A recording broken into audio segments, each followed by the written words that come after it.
The officer picked up the candy that had fallen on the ground. Then he stuffed it into a soldier's mouth. The soldier felt humiliated, but did not dare to speak because he was planning to defect from the country.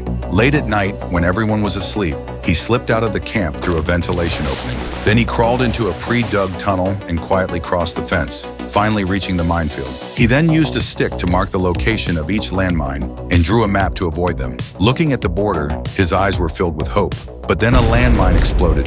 It turned out to be a wild boar. The soldier was worried that he would be discovered and hurriedly returned to the camp. The next day, the soldier went to the military commission's office. Seizing the right moment, he took a pass out of a drawer. Then he quickly cut out his own photo and pasted it on. He tried to rub an official seal impression onto the pass, but no matter how hard he pressed, he couldn't leave a mark. So he quietly slipped into his superior's office. He used a pen to pry open the locked drawer and successfully stamped the pass. He couldn't wait to get out of there. Suddenly, he stopped. He looked back and saw 2 sentries staring intently at him. The soldier pretended to be an officer and claimed he was there to conduct a surprise inspection. The sentries didn't suspect a thing. The soldier borrowed a pair of binoculars from the sentries. He observed that the barracks were heavily guarded on all sides, with the main gate as the only exit. He then went to the parking lot and checked each vehicle one by one.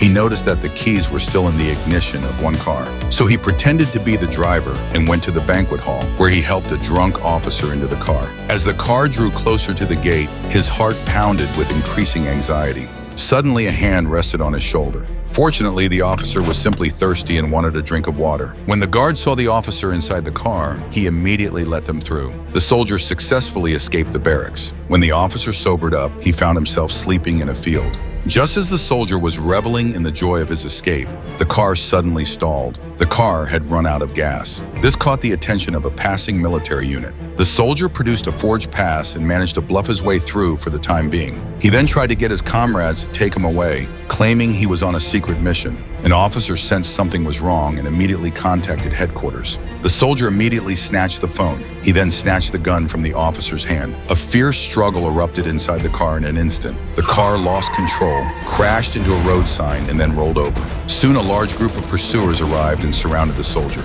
The soldier pretended to have been shot, collapsing to the ground. Only then did the soldiers stop firing. They drove away. The soldier seized the opportunity and ran forward as fast as he could. An officer spotted the soldier and immediately ordered a pursuit. With no other way out, the soldier jumped into the river, finally escaping his pursuers. He was swept ashore by the river and survived. He ran with all his might from night until day. Finally, he reached the border. He picked up the submitter's communicator and identified himself. However, the officer caught up. The soldier tried to run away but was shot by the officer.